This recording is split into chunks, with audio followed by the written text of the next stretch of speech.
Mag-unbox na ako. Ako'y walang suot na brush. Sabay ka na yun. Binunyag. Okay nang bubuksan. Naisan ko na nga pala sa Ochego ko yung aking sana na panzi. Wow. Mabuti at hindi nasira itong malunggay. Hey. Malunggay. Yan. Oops. Yan. Sarap nito. Panggataan.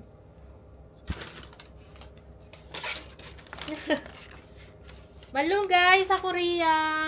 Welcome to my vlog, Char. Yan. Alam nyo guys, hanggat kayo ay nasa Pinas pa, manghinain na kayo ng malunggay. Dahil pag nagpunta kayong ibang bansa, kahit gusto nyo kumain ng malunggay, hindi kayo makakain. Kasi mo, nalaglag na ibang dahon. Miss ko na yung ganitong sili, uha. Iyo, oje, kudoke. Ningdong sila dan sa isa. May pahang kaya ito? Mas malaki pa yata yung kulangot ko. Gusto ko yung ganitong sili. Sili sa atin, may tanggal ng isa. So, aking papatuyuin ito. Itatanim ko sa summer at pag sa hindi, marami akong siling stock. Pahang! Wow! Talbos ng kamuting kahoy! Ito pa! Butit may tanim yun. Nakakamiss kaya. Alam nyo guys, maikwento ko sa inyo, nung nabubuhay pa yung aking magulang, yung aking tatay at nanay, sila ay nagkakaingin, nagpa-farming. Pero kami ay nakikitanim lang dahil wala kaming malawak na lupa doon sa Infanta. May lupa yung tatay ko pero sa bundok doon sa Bunbun, sa Panukulan, Quezon. Kaya nung ako ay nang ibang bansa, bago ako mag South Korea, yung tatay ko na lang ang natitirang nabubuhay. Yung nanay ko naman, bago ko mapangasawa yung asawa ko, ay wala na yung nanay ko. Tapos, nung nandito na ako sa Korea, mga ilang years, mga 5 years siguro, noon lang ako nakauwi sa Pilipinas noong ang tatay ko ay pumanaw na. Masakit mga ikwento, pero gusto kong i-share sa inyo. Ito ay talbos ng kamuting kahoy. Alam nyo guys, ang kamuting kahoy, trivia, so ganyan. Iniiba yung kwento para hindi ako mapaiyak sa harap ninyo. Alam nyo guys, ang kamuting kahoy, pwede nang mag-ani. 6 months, simula nung tumubo ang dahon, pwede nang maghukay. 6 na buwan, 7, ganoon. Maganda na ang laman na yun. Wow! May kamote! Talbos ng kamote sa South Korea! Order ko ito guys. So, ilalagay ko na lang sa screen kung magkano yung talbos ng kamuting kahoy, yung sili, yung malunggay. Ito pa! Tatlo pala itong balot. Ayan guys, namumunga na tuloy yung kamuting kahoy. Hindi, baka yung sis, yung inorderan ko na ito, ay dala ng katawan ng kamuting kahoy galing sa Pilipinas. Papunta dito sa Korea, kaya nagkaroon sila ng pangbenta na ganito. Masustansya ang talbos ng kamuting kahoy. Ano pa? At ako nga pala ng lambing. Sabi ko, sis, baka naman ako pwede mong pahingin ng sanga ng malunggay at pangtanim ko. May panisik na ako. Sana ay mabuhay. Papunta pa naman sa taglamig yung panahon dito. Pa-winter na.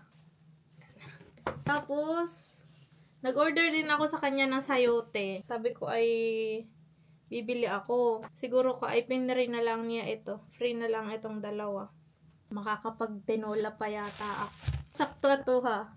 May sayote kahit walang papaya. Pero may papaya pa nga pala ako diyan. May malunggay. Saan ka pa? Di ba ka? Magtinola ka na. Tapos ay tadaran! Tanglad!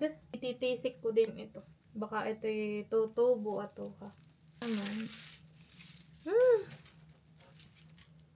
Lemongrass talaga, lemongrass. Ito ang authentic na lemongrass. Wow! Ito, ang gusto kong tanglad. Ito. Pwede na talaga magtinola, guys. Tinola. Pwede na magtinola. Wow! Thank you, Lord, sa biyaya na binibigay mo sa akin. Tara, kape tayo. Talbos nga lang ng kamuting kahoy yung iregalo niyo sa akin pag ay manliligaw. May asawa na ako, joke lang. Talbos lang ng kamuting kahoy yung iregalo niyo sa akin, okay na ako. Will you marry me? Sir, kung gusto nyong mapalapit sa akin, magdala lang kayo ng talbos ng kamuting kahoy. In love ako tuloy sa kamuting kahoy. Alala ko yung magulang ko. Napapayak tuloy ako. Bakit kaya? Napapaiyak ako. Naalala ko yung tatay ko. Nagdadrama. Hindi naman drama. Rabiro. Napapaiyak ako. Naalala ko yung magulang ko. Parang ayoko. Parang gusto ko na lang ito palaminate. Iyak tawa. Sabi ko na, parang ayoko na kainin yung talbos ng kamuting kahoy. Naalala ko tuloy yung magulang ko. Sabi nga na yun. Alam nyo guys, nakikipagtaniman kami. Hindi namin yan lupa. Kasi yung tatay ko nagtatanim ng kamote. Tapos dati, yung nanay ko naman nagtatrabaho sa kantin ng school. So yung yung kinakaingin or yung pinapakipagtaniman ng magulang ko ay likod mismo ng school. Kaya, yun. Doon ako lumaki. Doon nila ako pinatapos ang pag-aaral sa pagtatanim. Pagtitinda sa school. Yan. Nakakita ako ng talbos ng kamuting kahoy. Ako napapaiyak. Napapaiyak ako sa sobrang tuwa. Kaya habang kayo may magulang pa, mahalin nyo guys yung magulang. Hindi ko naman sinabing hindi ko minahal yung magulang ko. Pero napapaiyak ako. Lahat yung order ko.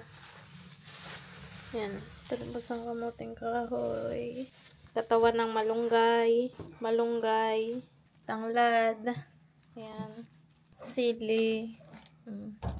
Ito yung paboritong sausawan ng sinaing na isda. Tawag sa iba sinaing pero sa amin ginanga. Tapos ay sayote. Maggugutay na muna ako ng malunggay. Luluto ako ng tinola. So ipapakita ko sa inyo yung pagbili namin ng chicken kanina. Anas in vlog. Hi ka anak. Hi. Hi. 시장 갈까? 시장? 가자. 가자. 또 가방 놓고 해. 아빠 거기 있어. 올라가기 싫어. Ganda ng weather. Wow. Asul na asul ang langit. Kami papuntang palengke ni Unbi. 근데 왜 귀뚜라미 나왔을 때 왜 잡았어? Ang ganda naman ng anak ko. Pero ipa anak. Hindi man lang ako nagmana kay Unbi. Baliktad yata. Buti at hindi nagmana sa akin si Unbi. 내가 누구 딸인데 이렇게 속눈썹도 이렇게 뒤집어줄 수 있겠어. Iyo. 이 세상에서 쌍꺼풀 있는 Yun nga pala yung aming nilalakada ni Unbi. 이 세상에서 쌍꺼풀 있는 사람이랑 그다음 속눈썹 뒤집어 있는 사람은 나밖에 없어. Iyo. 거짓말한 거 아니야? 아니 엄마하고 나밖에 없어. Kore? Naisipan ko magtinola. 갈가고 Nandito na kami sa loob ng palengke. Sarado yung binibilhan namin ng prutas. 진짜 가보고 비슷하다. 예쁘다. 필리핀 가서도 이거 한 마리만 주세요.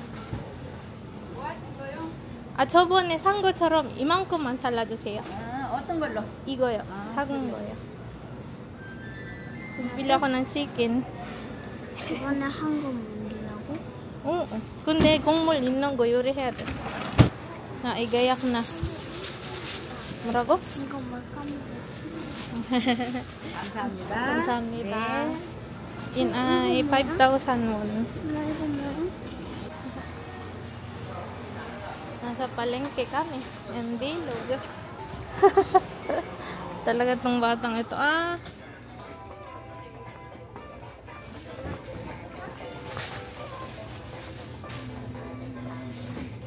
우와 오예스다. Yeah.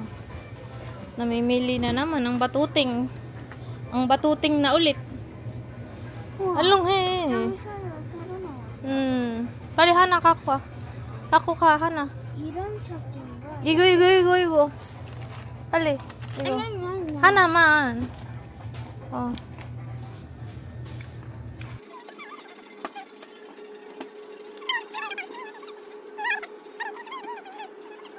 강아지. 요. 네?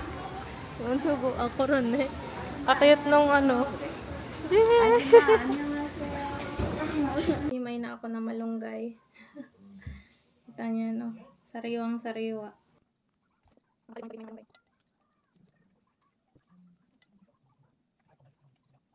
Ito ay, nung nagpunta kami ng Pilipinas, yung kuya ko ay nag-imiwas, nanguhuli ng isda. Ito ay padala sa akin. Ito ay noong 20, kailan na nga yun? Nakalimutan na tuloy. 2024. Salamat kuya. Magagataan ako nung kamuting kahoy. Naalala ko may pusit nga pa ng padala si kuya. Sarap ito guys, oh. Daing na pusit. Pag nasa freezer, hindi nasisira. Salamat Kuya Jason sa pusit. Makakapagluto na ako ng pusit-sit. Pusit-pusit. Tama na siguro yung 3. Tsaka yung maliit, ilalahok ko din pala. Babad ko muna sa tubig. Hindi naman yan sobrang alat. Ito ko yan binabalot. May plastic labo, may ziplock. May nakabalot pa sa dyaryo. Tapos yung dyaryo, ibabalot sa ziplock ulit. Salamat kuya sa pabaon ng pusit. Dalang ko ng hangin.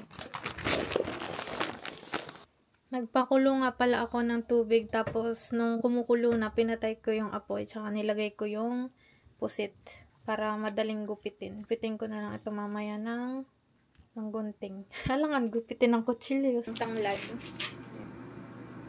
Bango. Akin munang babaliin. Tapos bubutnuhin ko guys. Patali.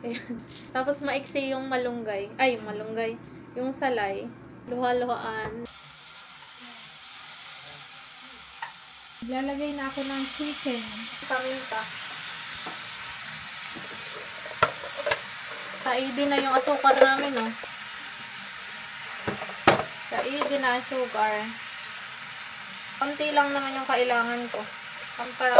Balance sila ang ng lasa. Seasoning mix.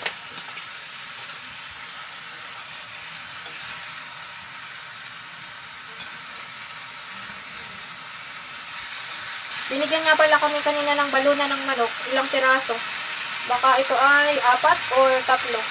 Sinama ko na pagsasangkot siya. Aray, matulagpitan pa. Mamaya tatanggalin ko. Lagyan ko ng kaunting patis. Tatanggalin ko muna yung gizzard.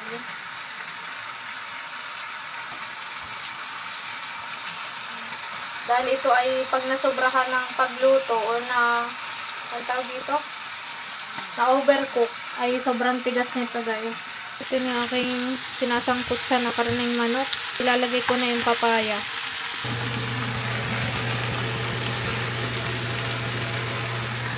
May napasama pa na sitaw. Ilalagay ko na din yung tanglad. Tubig.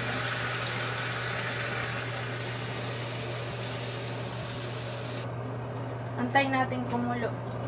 Hihimayin ko muna itong talbos ng kamuting kahoy.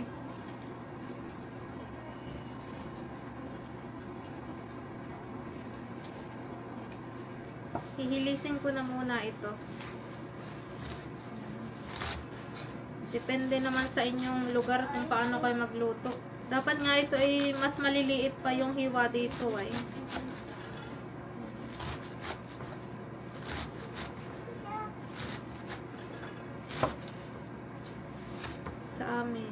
Pag sariwang-sariwa, tsaka yung pinakadulo lang talaga ng talbos ng kamuting kahoy, hindi na siya binabanlian. Tuloy na yung pagluluto, hugasan lang, hihilisin, tas tuloy na yung pagluluto. So, ito ay aking babanlian guys. Buntog sa tubig na mainit. May lagayan ako dito sa gilid. Dito ko nilalagay. Habang nagluluto ako, sabi ni Unbi, "Wow! Hanol ipod ah. Maganda daw yung sky. Marami daw ulap." Sabi ni Unbi. Kumukulo na itong aking niluluto. So, check. Hindi pa malambot yung papaya. Naghugas na ulit ako ng isang tanglad.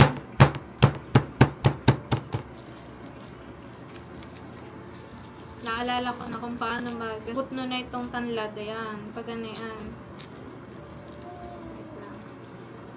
Pag ito nga pala, naalala ko na. Papanlaho ko ito sa ginataang talbos ng kamuting kahoy. Lalahok ko ito pag gagata. Magugupit na ako nitong pusit. Panlahok ko. Mas madali. Gupitin na lang. Thank you Kuya Jason sa pabaon na tawag dito, daing na pusit. Salamat ang marami. Okay na. Tsaka ko ibabalik ulit. Siyempre, para less ligpitin. Less hugasin. Malambot na yung papaya, kaya nilagay ko na yung ibang malunggay. Tapos, maglalagay pa ulit ako. Mas masarap pag maraming malunggay. Para matuto silang kumain ng gulay-gulay. Para pag nagpuntang Pilipinas, edi maingay. Maingay yung exhaust fan. Para sila ay hindi tawag dito, mapili sa pagkain. Isang sili. Naglagay ako ng 2 sili. Hindi ko na lang dudurugin. Mukhang masarap ang aking nilulutong tinola. Pwede na talagang ano mag-asawa. Char! Sabihin na yun. Sasabihin sa amin pag dalaga at marunong magluto. Sasabihin, ay pwede na mag-asawa. Sabihin na yan. Tikman ko nga kung pwede na talagang mag-asawa. Char! Sarap ng aking tinolas. Kain tayo guys.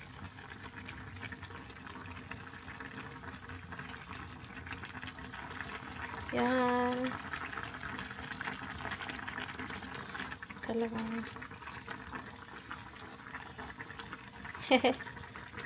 mapapadamak na naman ang kain. Yung pinakulo ko na tubig, itataktak ko dito sa kamuting kahoy. Ayan. Talbos ng kamuting kahoy pala. Pagka buhos ko ng mainit na tubig, akin ang papakuluan para medyo lumambot yung dahon dahil magkalahok ito ay may medyo matigas tapos merong talbos talaga yung pinakadulo. Kuluan na itong aking binabanlian na dahon ng kamuting kahoy. Aking babalik na rin para yung nasa ibabaw ay umilalim at yung nasa ilalim ay umibabaw. Char! Lalagay ko na tuloy din sa aking papaglutuan. Ayan. So, napigaan ko na at ito na lahat. Akin ang hihimayin. Hinihimay baga ang tawag dito? Mumuyagin. Yon, mumuyagin. Namuyag ko na itong talbos ng kamuting kahoy. Ilalagay ko na yung tanglad sa ilalim. Sibuyas. Yung iba, hindi ko alam kung naglalagay na sibuyas. Tapos nilagay ko din yung kagapiranggot na sili ng bawang. Ayan. Ilagay din ako ng luya. Nakalimutan kong alugin itong gata. Bago ko buksan. Kaya aking hinahalo. Tapos itataktak ko na. Alugan ko ng tubig. Para hindi sayang. Asin, paminta. Sinalang ko na itong talbos ng kamuting kahoy. Dagdagan ko ng konting tubig dahil purong kakanggatay nilagay ko. Lagyan ko din ng pangpalasa. Wala na yata pati.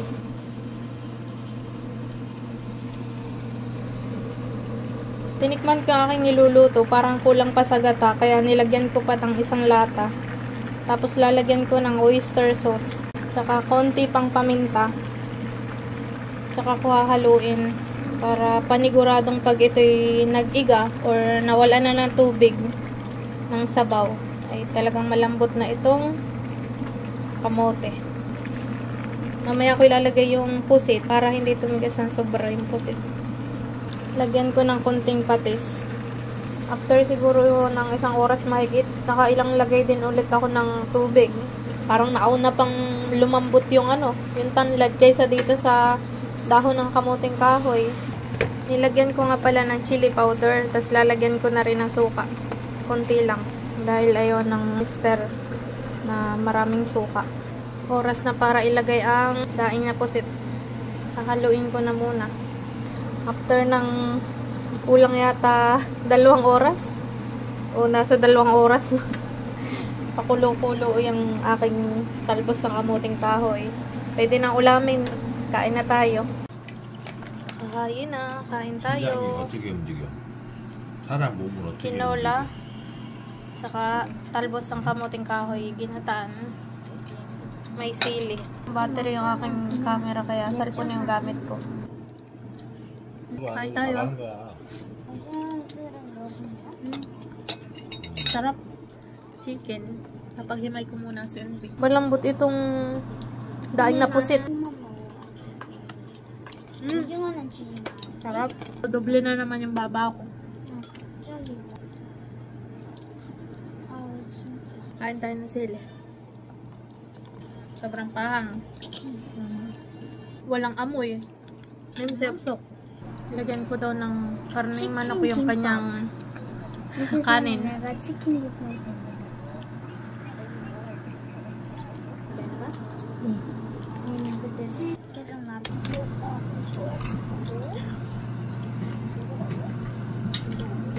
Napadama kang aking asawa. Wala talagang amoy pag may lemongrass. Balat ng chicken. Sarap. Nagkamay na pati ako. Galing naman kumain ng anak ko. Nagustuhan niya yung luto ko. Maganang kumain.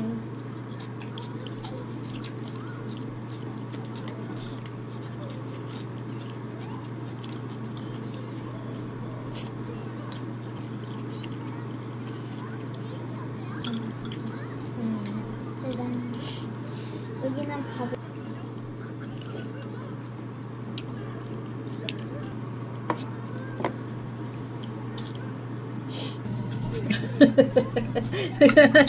Nag-aantay na subo ang bukwit. Bukwit ni Imyong. Ti, 띠, no, 노, lang, 랑, manok. 만원 Tinolang manok. 디너랑 만원 마누 Sarap 마누. 만원 재밌지 Halong mahal. Kahit may sabaw yung ulam ay nagkakamay ako. Naigi din ang kain ni Unbe. Grabe yung eye bag ko. Halatang pagod na. Pagod na yung mata ko. Bahog-bahog. Bahog-bahog ang tinola. Hindi yata ninyo kita ang aking kinakain. 바보라고. 나 바보라고?